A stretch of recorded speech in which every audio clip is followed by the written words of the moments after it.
In the heart of Boston, Christopher Lane, a 39-year-old tech CEO with a penthouse view and a hollow heart, walks into an orphanage just to donate, never expecting to find a piece of his soul waiting.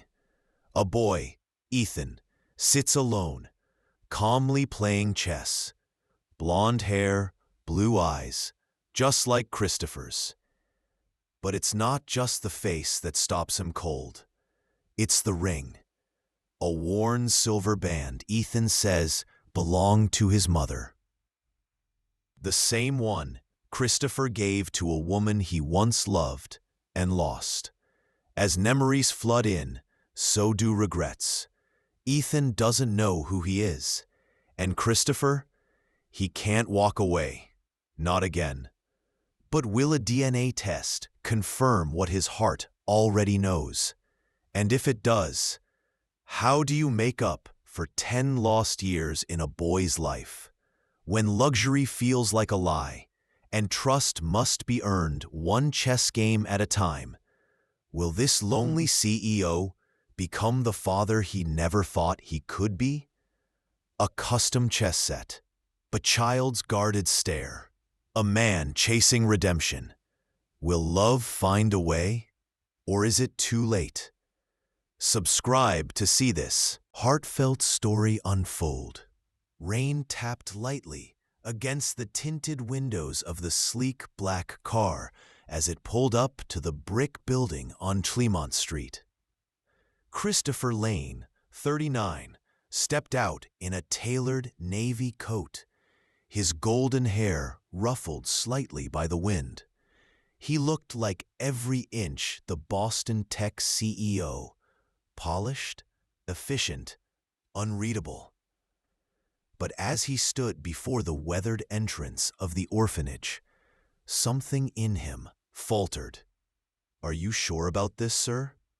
His assistant, Claire, asked from the sidewalk, clutching an envelope of donation papers. Christopher didn't respond. He was staring at the rusted plaque beside the door. St. Gabriel's Children's Home. His jaw tensed. Inside, the scent of old books and antiseptic lingered. Children's laughter echoed faintly down a long corridor. Christopher followed the director, a petite woman named Miss Albright, into the main hall. "Thank you again for your generosity," she said. "The tech lab upgrade will mean the world to these kids." He nodded, distantly, his gaze drifting. Then he saw him. A boy at a corner table, quietly studying a chessboard. The room blurred, everything narrowed to that child. Blonde hair tousled, blue eyes locked in focus. He couldn't be more than 10. Christopher's steps slowed. The boy looked up, startled, curious. Christopher froze. It was like staring into a mirror from decades ago. Miss Albright noticed. "That's Ethan. Smart kid. Keeps to himself. Loves chess." Christopher approached slowly, every step heavier than the last. "Hi," he said softly. The boy studied him, then motioned to the board. "You play?" Christopher hesitated, then nodded, lowering himself onto the bench across from Ethan. "It's been a while." Ethan made his move, eyes never leaving Christopher's face. "You look like someone I used to see in a photo." Christopher blinked. "What photo?" Ethan reached into his pocket and pulled out a small silver ring on a chain. "This was my mom's. She said it was from someone important." Christopher's breath caught. That ring. He had given it to Clara, the woman he never stopped thinking about. The woman who vanished from his life one night without explanation. His hand trembled as he touched the table. "Where's your mom now?" he asked, voice low. Ethan looked down, She died 2 years ago. Cancer. The weight in Christopher's chest was crushing. And your dad? Ethan shrugged. Never met him. Christopher's voice cracked. What was your mom's name? Clara Jensen. He couldn't breathe. It was her. His fingers touched the edge of the chessboard. Ethan's knight had moved aggressively, bold, strategic. You're good, Christopher said. Ethan gave a small shrug. Chess is easy. People are hard.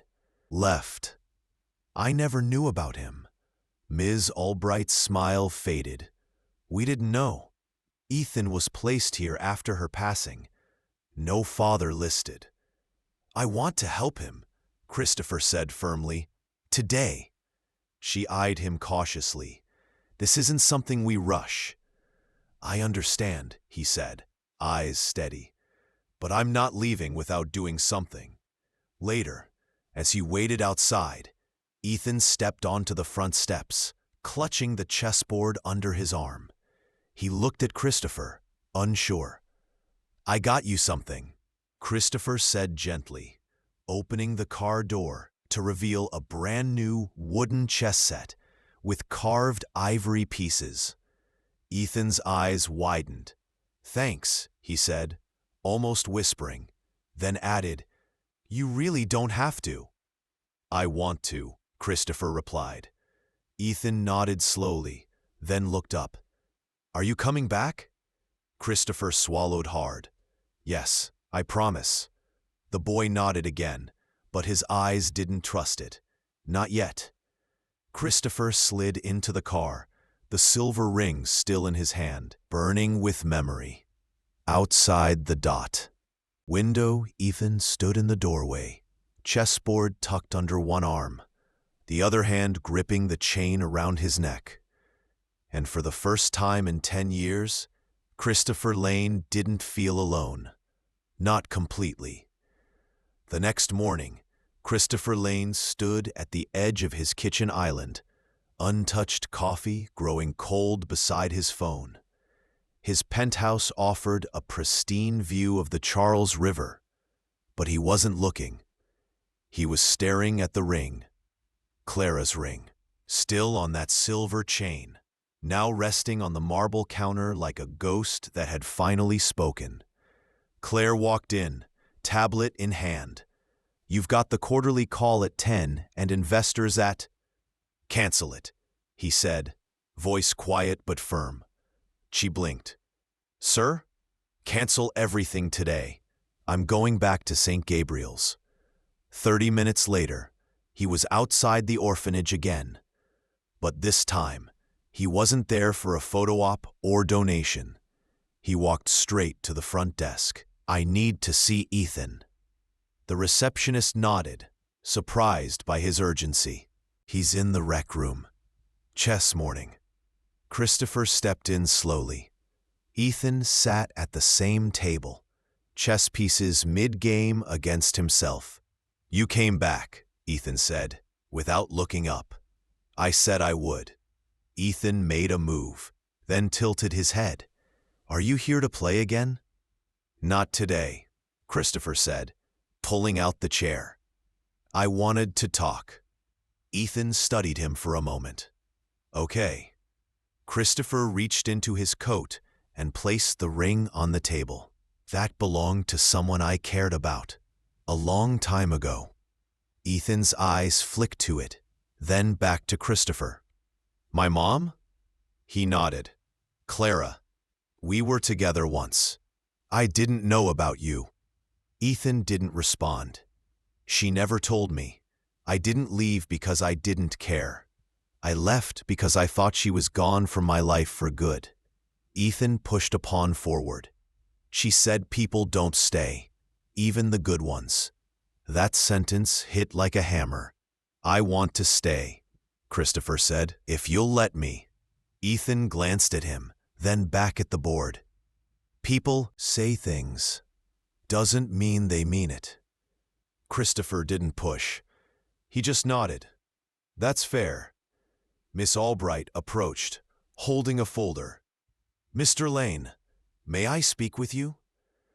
They stepped into her office. She shut the door. Ethan's case is delicate. He's one of the brighter kids here, but he's withdrawn. Lost his mother. Never had a stable father figure. If you're implying is true, I want to find out, Christopher said. I want a DNA test. I want to know if he's mine. Her eyes softened. That will take time and some paperwork. Send it all. I'll sign anything. A few hours later, Christopher stood at the lobby with Ethan again.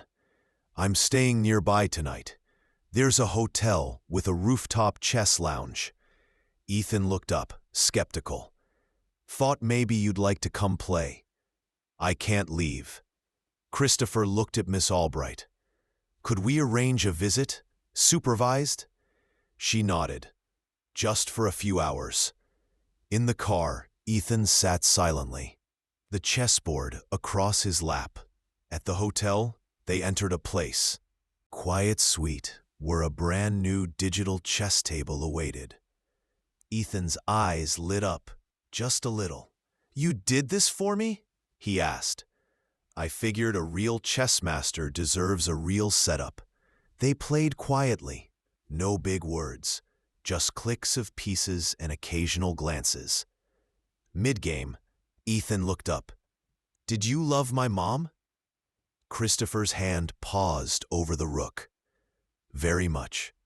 Ethan stared at the board. She was sick a long time. Didn't tell anyone. Said it would mess things up if people knew. Christopher swallowed hard. She should have told me. She didn't want to bother anyone. That line gutted him. As the game ended, Ethan whispered, I used to dream someone would show up. Not in a suit. Just someone who knew I mattered. Christopher leaned back, blinking fast. You do matter. The boy didn't respond, but when they returned to the orphanage, he stepped out of the car and turned back. You gonna be back tomorrow? Yes, Christopher said, and the day after that. As long as it takes. Ethan nodded, one hand gripping the silver chain around his neck, the ring resting against his heart. This time, as he walked away, he looked back once. And for Christopher, that one glance felt like the start of something he'd spent 10 years searching for. A soft drizzle fell over Boston as Christopher stepped out of the elevator into the hotel lobby. His hand instinctively reached into his coat pocket, feeling the familiar weight of Clara's silver ring. He hadn't let it go since the first day he met Ethan. It grounded him, reminded him what mattered now. At St. Gabriel's, Ethan sat by the window, knees drawn to his chest, eyes fixed on the cloudy sky. Miss Albright greeted Christopher at the door with a quiet smile. He's been quiet today, she said gently, but he's been waiting. Christopher walked in, chess set in one hand. You up for a rematch? Ethan turned, hesitated, then gave a small nod. They played in silence. The pieces moved quickly, Ethan sharper than ever. But halfway through, he paused, reached into his sweatshirt pocket, and pulled out a small folded paper. He pushed it across the table. What's this? Christopher asked. I drew it last night, Ethan said. It's us. Christopher opened it carefully. The crayon lines showed two figures at a chessboard, one tall, one small. At the top, written in blocky handwriting, Game with Dag? His breath caught. Ethan shifted in his seat. I mean, if it's true. Christopher's voice was barely a whisper. Where did you get this idea? Ethan shrugged. My mom had a picture of you once. You were smiling. I didn't get it back after she died, but I remember your face. Christopher stared at the drawing, heart racing.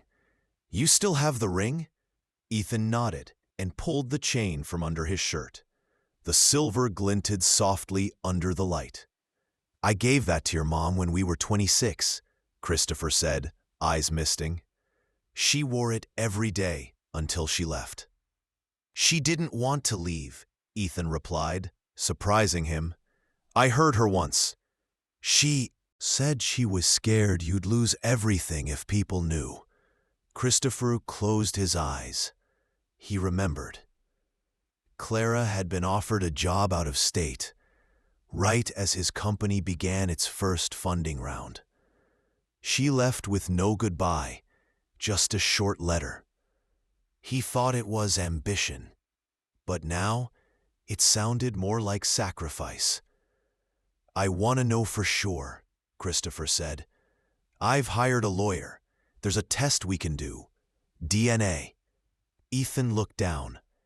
"And if I'm not yours, I'll still come back." Christopher said softly, "But if you are, then I've missed 10 years, and I don't want to miss one more." That afternoon, Christopher and Ethan sat in a quiet clinic across town. A nurse gently swabbed Ethan's cheek, then Christopher's. "Results take a few days," she explained. Outside, Ethan clutched the drawing again.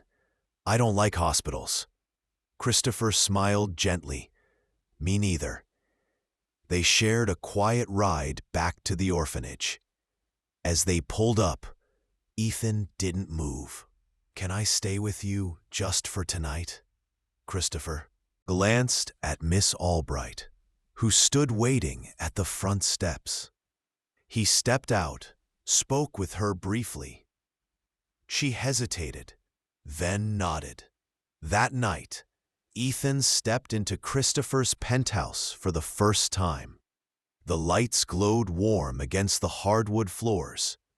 A wall of windows overlooked the river.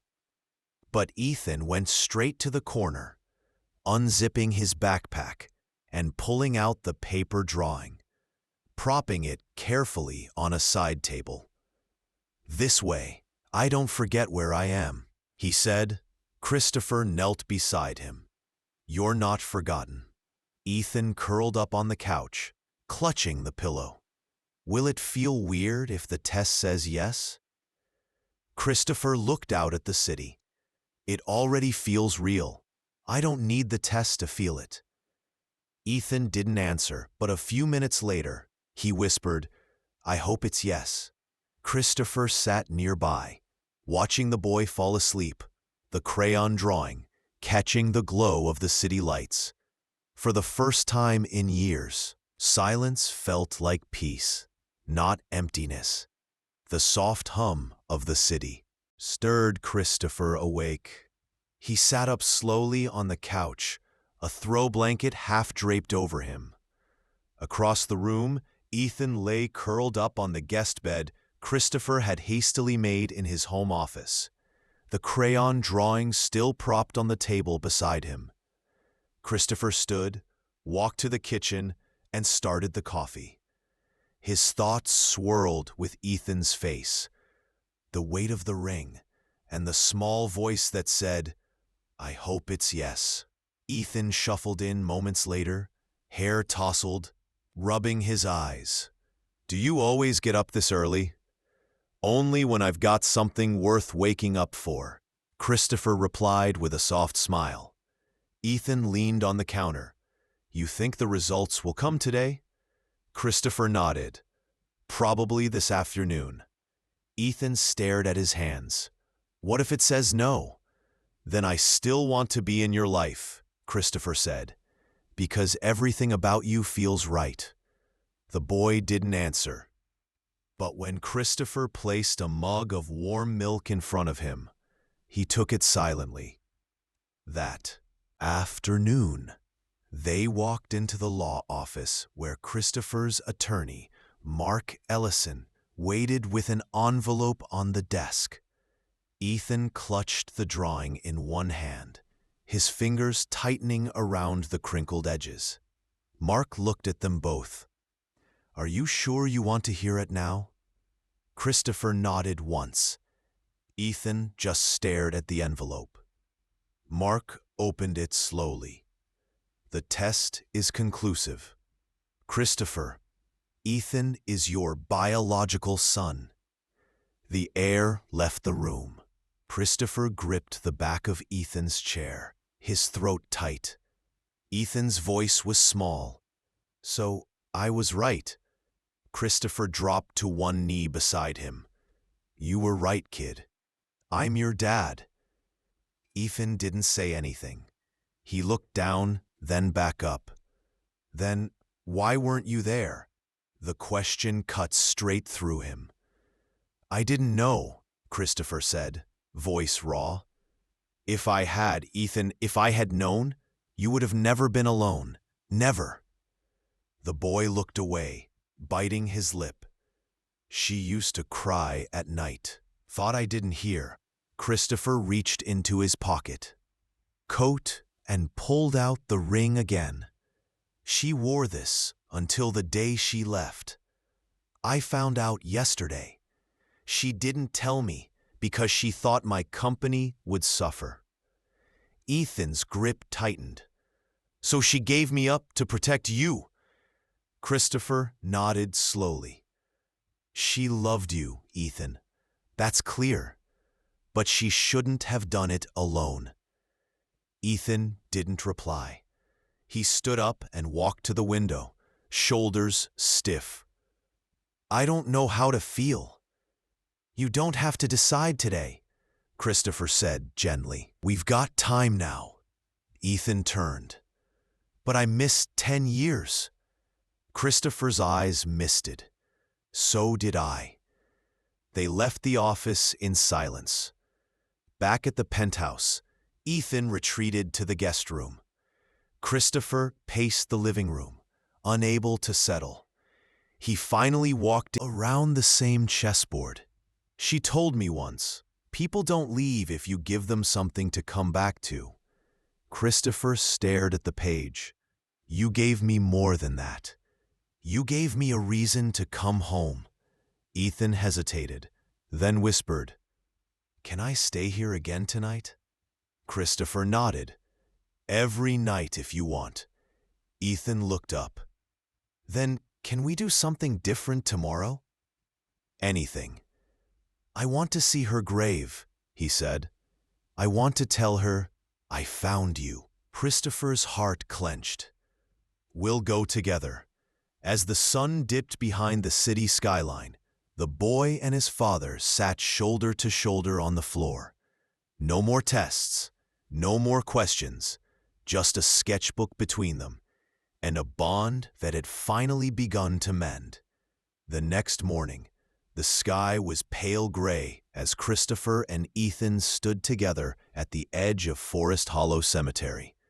A light breeze rustled the branches overhead. Christopher held a small bouquet of white lilies. Ethan carried the drawing, creased and faded, but still. I'm sorry, said Christopher, stopping at a modest headstone that read Clara Jensen, beloved mother, gentle soul. Ethan stepped closer, kneeling beside it. He placed the drawing at the base, smoothing it flat. Hi, Mom, he whispered. I found him. Christopher crouched beside him, setting the flowers down. I'm sorry, he said, for not being there, for not knowing. Ethan's fingers brushed over the stone.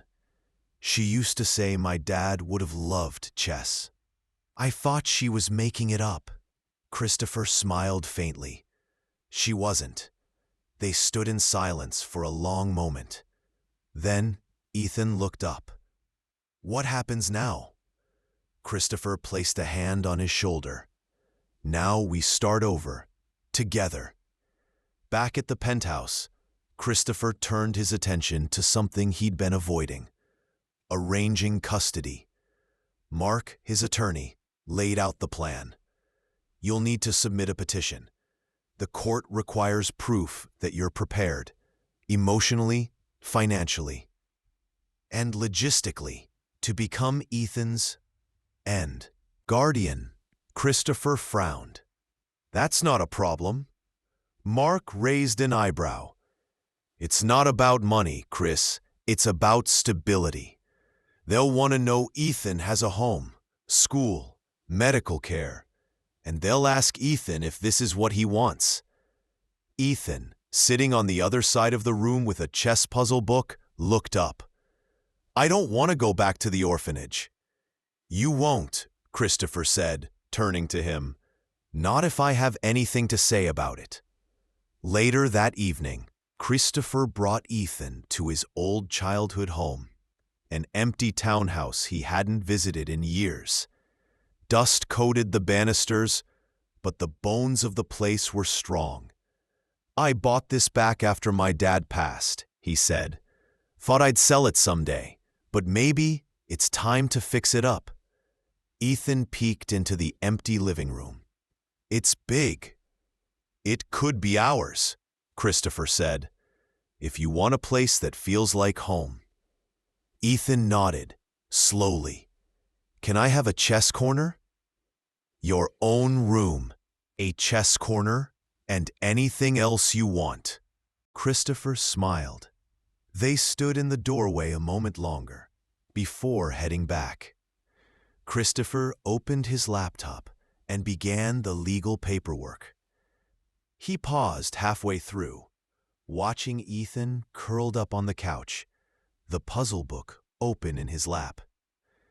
Hey, Christopher said gently, if you could build your dream room, what would be in it? Ethan grinned. Books, a ceiling that glows like stars, and a big desk so I can draw. Christopher typed the wish list into his phone. Got it. The next day, Ethan was scheduled for a full medical checkup. Christopher sat beside him in the clinic waiting room. When the nurse called them in, Ethan hesitated. Christopher knelt beside him. I'll be with you the whole time. Ethan nodded, clutching his sketchpad. The doctor checked vitals, asked questions, updated charts. At one point, she looked at Christopher. You're his father? Yes. Ethan glanced over, just for a second, but it was enough. After the visit, they returned to the penthouse. A new chess set sat on the coffee table, handmade marble with initials carved beneath each piece. E.L. Ethan Lane. Ethan's eyes widened. You did this? Christopher nodded. Every king needs his own board. Ethan sat down slowly, running his fingers over the night. I've never had anything like this. You deserve more than this, Christopher said. Ethan looked up. You're trying hard. I'll keep trying. Ethan placed a pawn in the center square, then smiled. Good, because I'm not easy to beat. Christopher laughed. Challenge accepted. As the sun dipped below the skyline, the board between them reflected the light like glass. 2 players, 1 bond, and a carved symbol of a name they now shared. Christopher sat at his desk, flipping through old emails Clara had sent over a decade ago, brief, warm, and quietly protective. He couldn't stop wondering why she had hidden Ethan's existence. His gut told him there was more to the story than fear of ruining his career. Across the room, Ethan sat at the kitchen island, building a miniature castle from sugar cubes. Do you think she really wanted me to stay at that orphanage? He asked suddenly. Christopher turned, startled by the question. No, he said firmly. She loved you. I thought she believed that disappearing was protecting you. Ethan nodded slowly. She said people make sacrifices when they're scared. That word, sacrifices, echoed in Christopher's mind long after Ethan returned to his drawing. He called Mark later that afternoon. I need someone to dig into Ethan's case files. There's a gap in the timeline. I want to know everything. You're thinking she didn't place him in the system willingly? Mark asked. I think she was forced, Christopher said. The next day, Mark returned with a thin manila folder and a troubled look. You were right, he said. Clara was terminal months before Ethan entered the orphanage. She'd arranged for a friend, Maggie Ortega, to adopt him privately. But something happened. Maggie vanished. No legal trail. No custody. Finalized. Christopher's stomach dropped, so she tried to keep him out of the system. She did everything right until Maggie disappeared. Christopher stared at the file. We have to find her. That evening, Ethan found Christopher pacing in the living room. You okay? Christopher crouched beside him. I found something out about your mom. Ethan blinked. What? She had a plan. She didn't want you in the orphanage. She trusted someone to take care of you. But that person never showed up. Ethan looked down, so I got left again. Christopher shook his head. You weren't forgotten. You were failed by someone who didn't keep a promise. Ethan picked up the marble pawn from his chess set, turning it in his fingers. Is that why she always looked tired at night? Christopher nodded slowly. She was carrying everything alone. I don't want to be like that, Ethan said. I don't want to carry things by myself. You won't, Christopher said, voice soft. Not anymore. The next morning, they drove to the law office again to continue the custody process. Ethan wore a collared shirt and carried his sketch pad.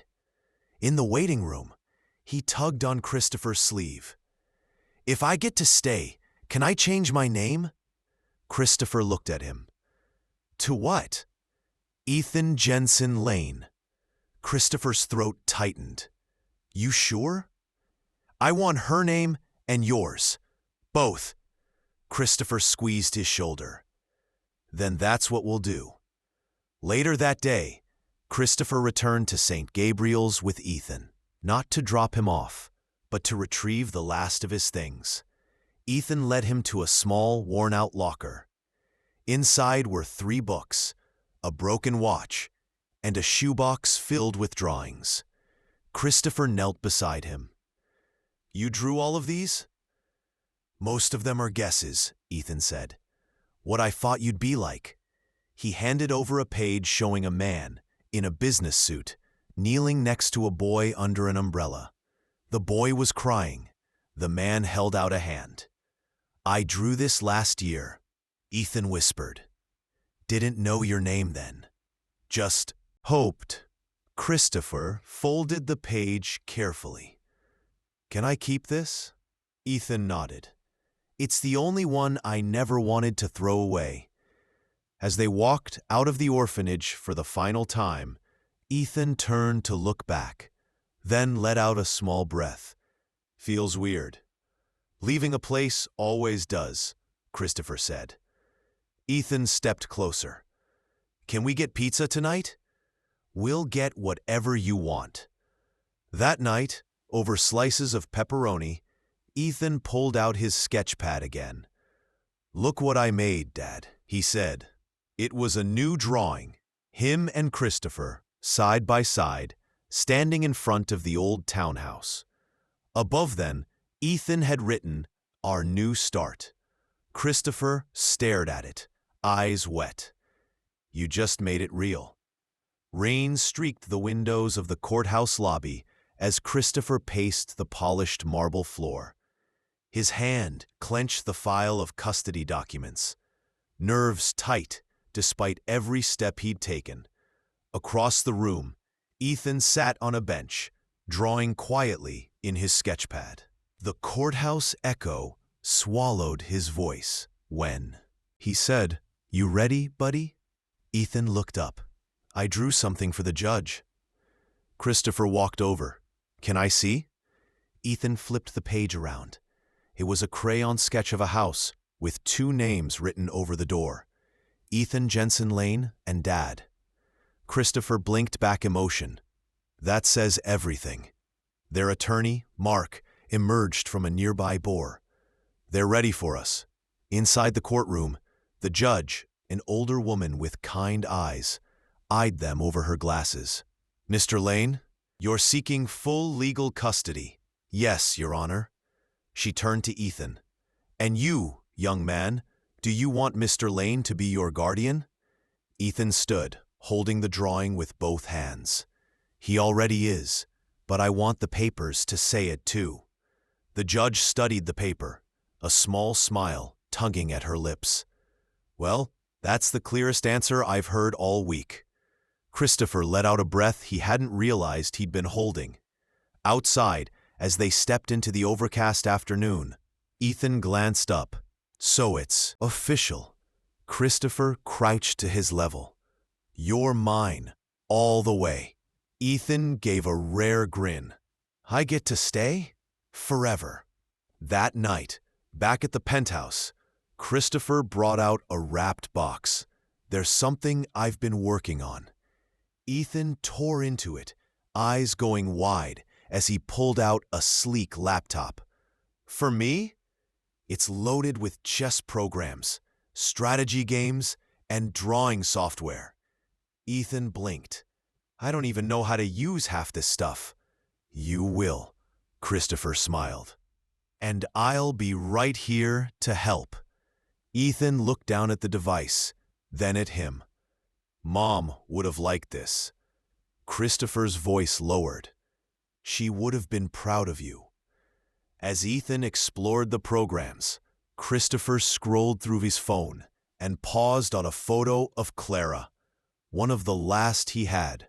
She was laughing, sunlight catching her hair, her hand resting on a small bump beneath her dress. He hadn't even known she was pregnant then.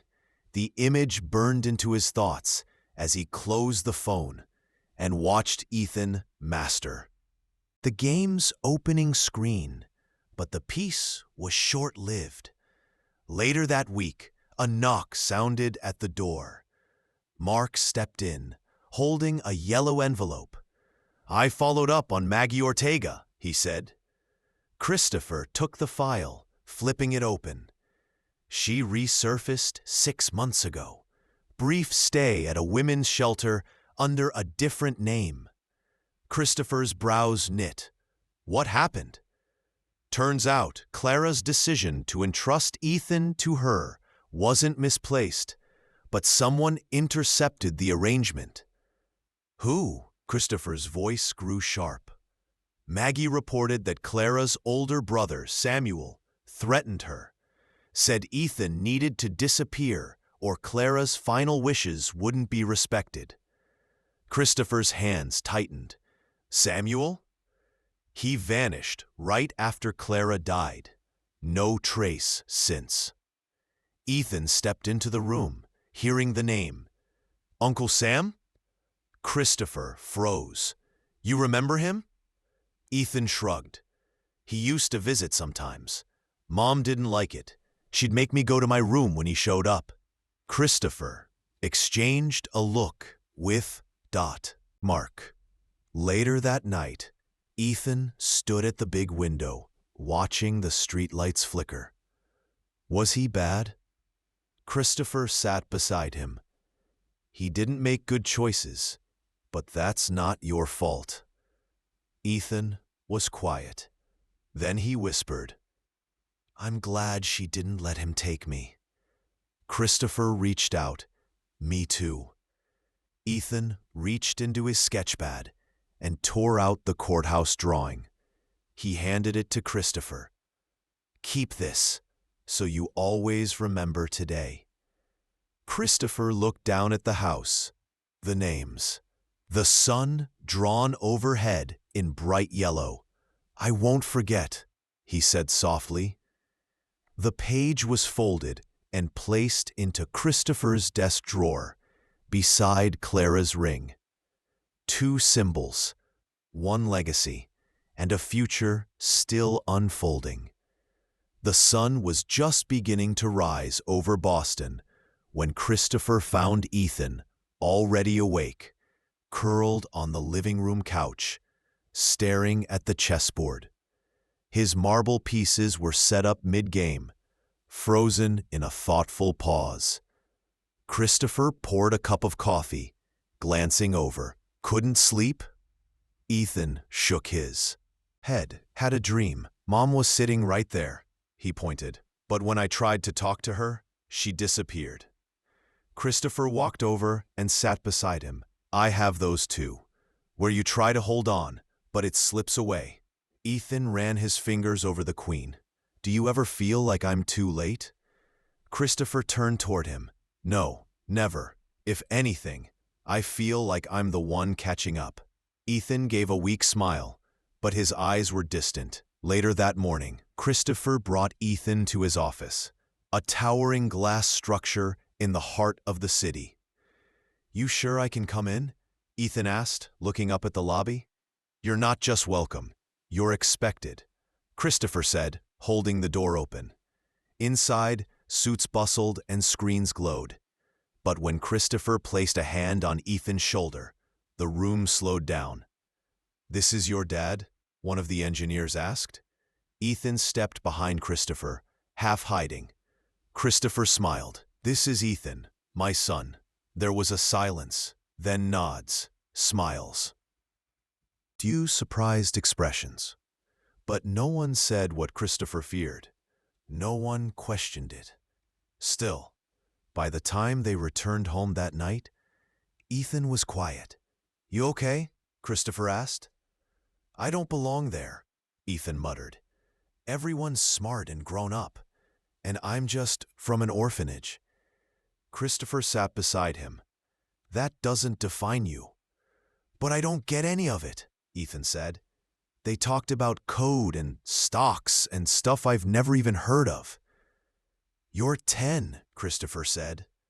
Gently. You're not supposed to know any of that. Ethan looked up. Then why'd you take me? Because I wanted you to see where I spend my days, Christopher said, so you'd never feel like a secret. The boy didn't speak for a moment. Benny whispered, I thought maybe you were showing me what I'll never be. Christopher leaned forward. No, I was showing you what you're already part of. He reached into the drawer and pulled out a card. I got you something. It's a student pass for the Boston Science Academy. You start next week. Ethan's eyes widened. Is that the chess school? Christopher nodded. Top-tier STEM programs and chess. I already talked to the head instructor. Ethan held the card in his lap like it might vanish. But what if I mess up? Christopher smiled. Then you'll try again. But that night, after Ethan had gone to bed, Christopher stayed up late, pacing. He opened his laptop and stared at an email from the board of directors. Subtle concern about his priorities. Missed meetings, shifts in leadership tone, questions about stability. He closed the laptop slowly. The next morning, Christopher sat Ethan down over breakfast. I need to ask you something. Ethan looked up from his cereal. What? If I had to spend less time at work, but more time with you, would that be okay? Ethan's spoon paused midair. But your job is big. You're bigger, Christopher said. Ethan didn't answer right away. Then he whispered, Could you pick me up from school sometimes? Christopher's note. Chest tightened. Every day if I can. Ethan nodded slowly. Then, yeah, that's okay. Later that week, Ethan handed Christopher a new drawing before bed. It showed the two of them on a park bench, not in suits, not in a company lobby, just sitting under a tree with a chessboard between them. Above it, Ethan had written, Time matters more than titles. Christopher pinned it to his wall. It was a reminder of everything he nearly missed. and everything he wouldn't miss again. The front door creaked open as Christopher entered the townhouse with Ethan close behind. The renovation dust had settled, and the rooms finally echoed with the soft sounds of life. Boxes unpacked, curtains drawn, sunlight filling the kitchen. "Welcome home," Christopher said, handing Ethan a key. Ethan took it, turning it in his fingers. "It's heavy." "It should be," Christopher said. "It opens your future." Upstairs, Ethan's new room was waiting. A chessboard sat at the center of his desk, surrounded by shelves of books and books, astronomy posters. On the ceiling, tiny glow-in-the-dark stars formed constellations overhead. "Look what I made," Ethan said, pointing to a small whiteboard by his bed. In block letters, he had written goals and listed 3. Learn 5 new openings in chess. Win 1 match at Academy. Make Dad laugh. Christopher chuckled. "I like goal 3. I already did it," Ethan grinned. In the days that followed, Ethan settled into his new school with cautious optimism. Christopher picked him up every day, no matter what. Sometimes he sat in the car for hours between calls, just to keep that promise. But the transition wasn't seamless. One afternoon, Ethan came home quiet, dropping his backpack by the door. "They made fun of me," he said. Christopher looked up from the kitchen. "What happened?" "Some kids saw me get picked up in your car," Ethan muttered. "Said I'm just pretending to be someone." Christopher knelt down. "Did you tell them where you came from?" "No," Ethan said. "I don't want to. I just want to fit in." Christopher nodded slowly. "You're not pretending. You're becoming."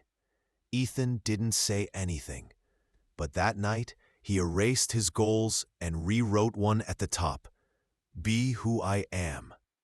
Later that week, Christopher surprised him with something new, an entire bookshelf filled with chess strategy books, game histories, and biographies.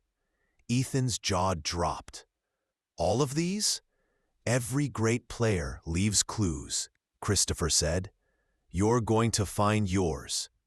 On Saturday, Christopher brought Ethan to a tournament. It was local, small, but intense.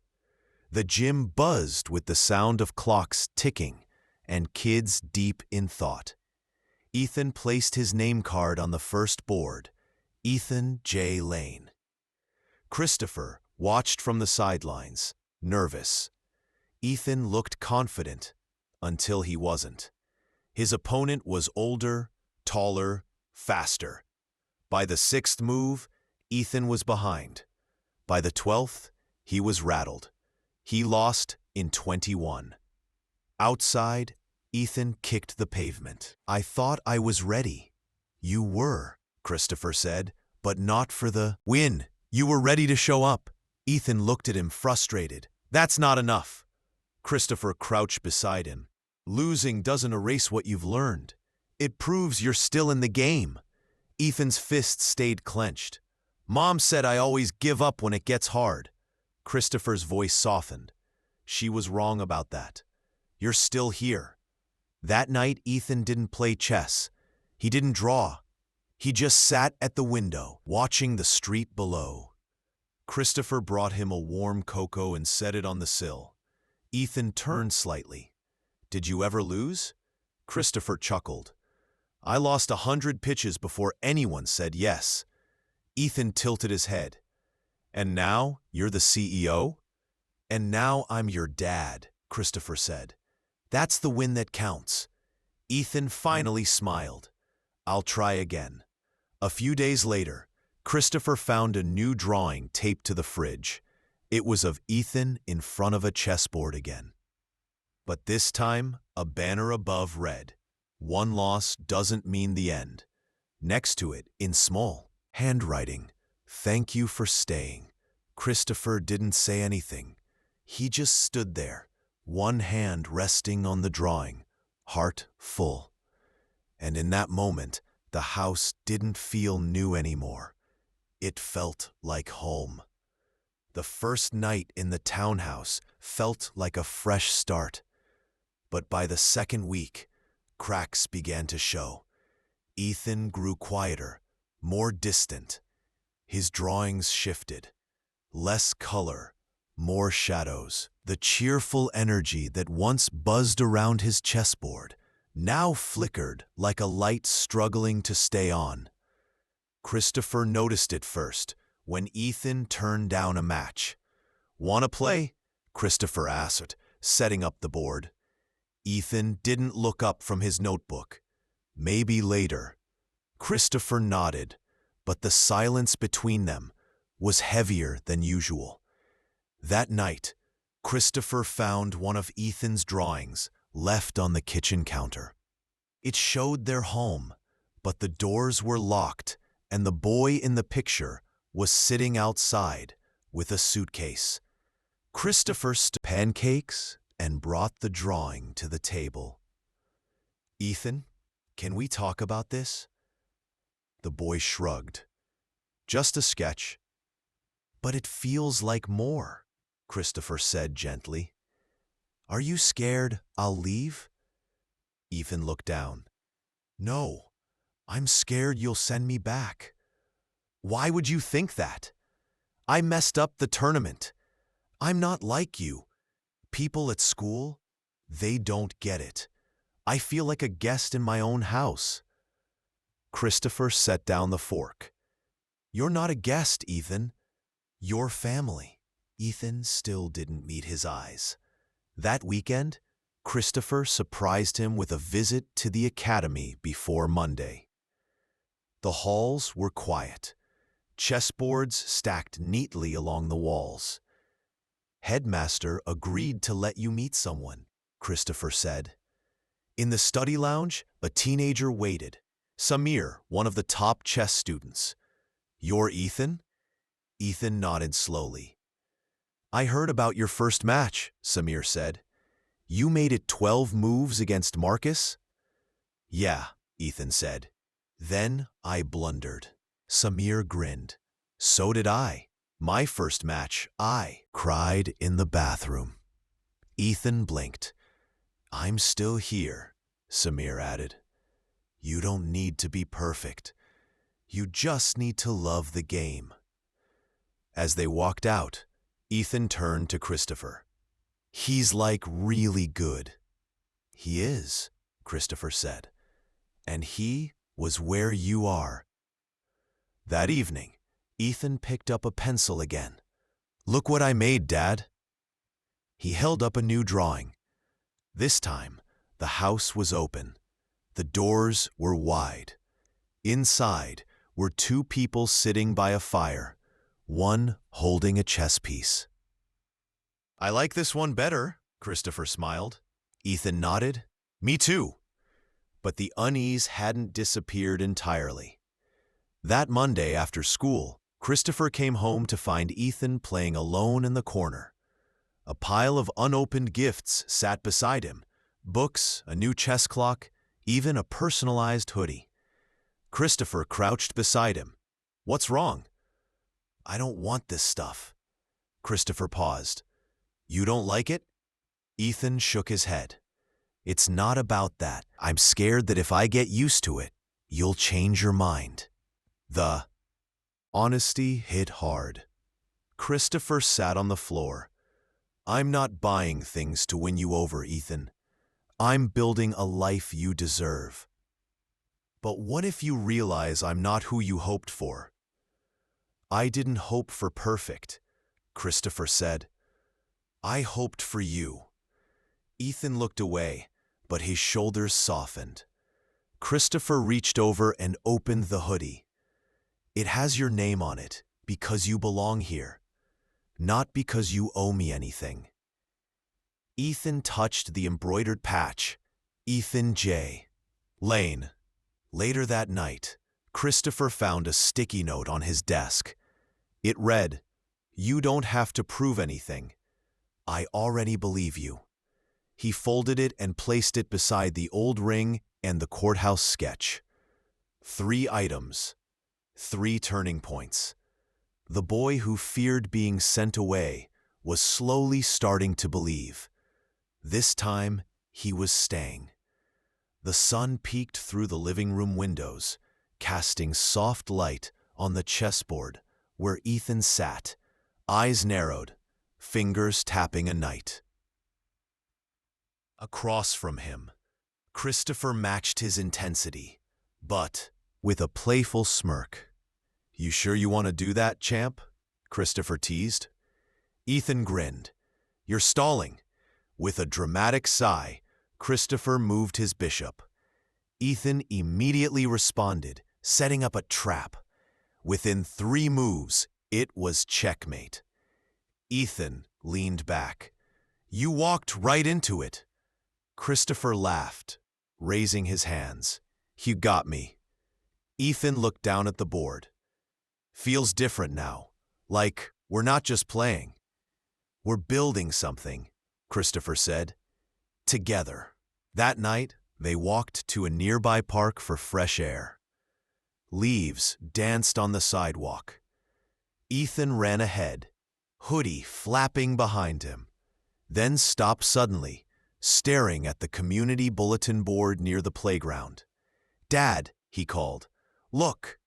Christopher stepped closer. A flyer read, "City Youth Chess League. Spring registration now open." Ethan's voice lifted. "Can I do it? You want to?" Ethan nodded. "I want to play, really play." Christopher put a hand on his shoulder. "Then we'll sign you up tomorrow." The next day, Christopher worked from home while Ethan practiced strategies in the study.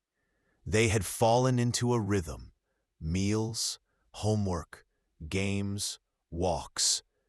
It felt natural, real. But that evening, Ethan came into the living room, holding an old photo he'd found in one of Clara's journals. "Is this you and her?" Christopher took the picture. Clara stood on a rooftop, wind blowing through her hair, laughing. He was beside her, younger, his hand reaching for hers. "Yeah," he said quietly, "that's us." Ethan looked at the photo again. "You looked happy." "I was." "Do you miss her?" "Every day," Christopher admitted. "But I think she's still here, in little ways, in you." Ethan smiled faintly. "I hope she'd be proud of me." Christopher leaned in. "She'd be proud of how brave you've been, how you never gave up." Later, while Christopher was on a call, Ethan sat at the kitchen table with his sketchpad. When Christopher returned, Ethan held up a new drawing. "This one's for her," he said, "but I want you to have." It showed Clara in the sky, like a cloud shaped like a woman, smiling down on a boy and a man playing chess beneath a tree. Christopher stared at it, moved beyond words. "You have her heart." The following week, the Chess League's first team event arrived. Christopher stood in the back of the gymnasium as Ethan sat across from his opponent, small hands steady, blue eyes locked in concentration. Each move was careful, calculated, and when the final moment came, checkmate, Ethan looked up, not in victory, but in quiet satisfaction. He scanned the crowd, then found Christopher. Their eyes met. Ethan gave a single nod. Afterward, Christopher wrapped him in a hug. "You played with your whole heart." Ethan whispered, "I didn't feel alone this time." They walked home under a starlit sky, shoulders touching. "Dad." "Yeah?" "You think we'll always feel like this?" Christopher paused. "Like what?" "Like it." That night, Christopher placed the new drawing in a frame and set it beside Clara's ring and the sticky note from before. 3 symbols, Three truths: love lost, love found, and love that chose to stay, flashed across every screen. Tech CEO reunites with lost son, a story of redemption and hope. Social media buzzed with excitement and skepticism. Christopher's quiet life as a CEO was suddenly thrust into the glaring spotlight. In his penthouse, Christopher scrolled through the flood of comments, some kind, some questioning, others downright hostile. Investors were calling, board members sending cautious emails. Ethan sat beside him, eyes glued to the television playing the news coverage. "Why are they saying all those things?" Ethan asked, voice small. Christopher took a deep breath. "People like stories, but sometimes they want to see the hard parts too." Ethan shifted on the couch. "Do you think they believe me?" Christopher smiled, brushing a stray lock from Ethan's mouth. Forehead. "I believe you." That night, the phone rang non-stop. Christopher's assistant warned him about rising investor doubts, rumors of instability, pressure to prioritize the company. Christopher ended the call with a firm resolve. "I'm not choosing between my son and my work." But the next day, as he prepared to speak at a tech conference, doubt crept in. Could he handle both? Could he prove to the world and to Ethan that family mattered just as much as business? On stage, under the bright lights, Christopher faced hundreds of industry leaders. He began hesitantly, then found his voice. "This story isn't just about me," he said. "It's about every child who's been left behind, every parent who's lost their way, and every chance we have to make things right." He shared Ethan's story: the fear, the loss, the hope, the ring, the chessboard, the fight to be a family. "Did you know," he asked the crowd, "that over 400,000 children in the U.S. live in foster care? Children like Ethan, waiting for someone to believe in them." There was silence, then applause. Afterward, Christopher found Ethan waiting backstage, eyes wide. "You did good," Ethan whispered. Christopher knelt beside him. "We did good." The press swarmed as they stepped outside, cameras flashing. Ethan held Christopher's hand tightly, the marble pawn from their first game tucked in his pocket. A reporter asked, "What's next for you two?" Christopher looked down at his son. "Building a future. Together." As the crowd parted, Christopher and Ethan walked side by side, stronger than ever. The world had seen their struggle and their bond, and this time nothing could break it. The stage at the Boston Innovation Summit was set, a vast auditorium filled with eager faces, the hum of anticipation buzzing through the air. Christopher stepped up to the podium, Ethan watching from the front row, clutching the marble pawn that had become his good luck charm. Taking a deep breath, Christopher began. "Today, I want to talk about more than technology.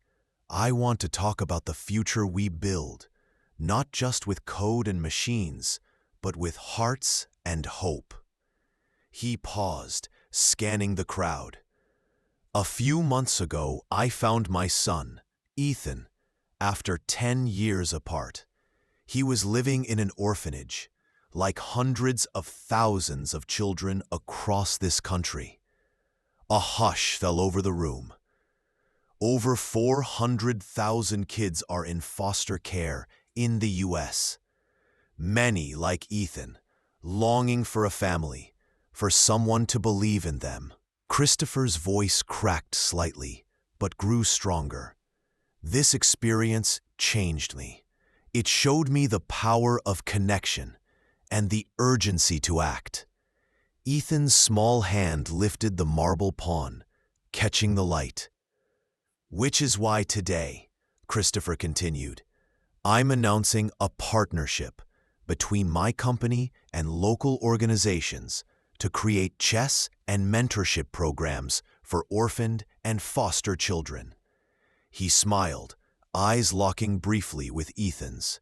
Chess teaches strategy, patience, and hope. It's more than a game. It's a tool for building confidence and resilience. Ethan's smile grew wider, pride shining in his eyes. Christopher concluded, "Together, we can change lives, not just for our children, but for every child waiting for a chance." The audience rose, applause echoing like waves. Backstage, Ethan pulled Christopher's hand. "Dad, can I teach a class?" Christopher knelt beside him. "You'll be the best teacher." That evening, as they walked home beneath streetlights, Ethan looked up. "Do you think Mom would have liked that?" Christopher paused, then nodded. "She would have been proud of you, Ethan. Proud of us." The marble pawn rested in Christopher's palm, a symbol of hope, a reminder that even from loss, new beginnings could rise. Together they were creating a legacy far greater than business, a legacy of love, trust, and the promise of tomorrow. The warm glow of the community center filled the room as children gathered around tables scattered with chessboards. Ethan stood at the front, teaching a small group of kids the basics of the game. His voice was steady, confident, a far cry from the boy who once hesitated to believe he belonged. Christopher watched from the side, pride swelling in his chest. The marble pawn rested in his hand, the symbol of a journey neither of them could have imagined. After the session, Ethan ran over, holding a small, wrapped box. "Look what I made for you, Dad." Christopher smiled as Ethan handed him the gift. Inside was a custom chess set, carved wood with intricate details. The pieces balanced perfectly in his palms. "It's beautiful," Christopher said softly. Ethan nodded. "For all the times you believed in me, even when I didn't believe in myself." Christopher pulled him into a hug. "You taught me more than you know." That evening, as they walked home beneath the city lights, Ethan glanced up. "Do you think this is the start of something real?" Christopher squeezed his hand. "It already is." But even as hope blossomed, challenges remained. A legal notice arrived. Samuel Jensen, Clara's estranged brother, was contesting custody, claiming guardianship over Ethan. The fight was sudden, painful. Samuel painted a picture of Christopher as an absentee father, too wrapped up in his empire to care for a child. In court, Christopher faced the harsh glare of judgment. Ethan sat silently beside him, clutching his drawing of their open home. But as witnesses spoke, teachers, mentors, friends, a different story emerged. One of love fought for, of trust earned. When the judge finally ruled in their favor, relief flooded through them. Ethan looked up, eyes bright. "We did it." Christopher smiled, voice thick. "We did." Back home, Ethan placed the custom chess set beside the original marble pawn on the mantel. "Dad," he said, "this is more than a game to me. It's family." Christopher knelt beside him. And family is everything. Together, they had faced loss, fear, and doubt, and emerged stronger. The boy who once waited in silence now laughed freely, teaching others to play, building a legacy of love. And Christopher, the CEO who thought he had lost everything, found the greatest success of all, the chance to be a father. As they sat down to another game, Ethan smiled wide. "Checkmate, Dad," Christopher chuckled. "I'm proud to be your opponent." Outside, the city breathed softly, the future bright with promise, a story of redemption, trust, and new beginnings, written one move at a time.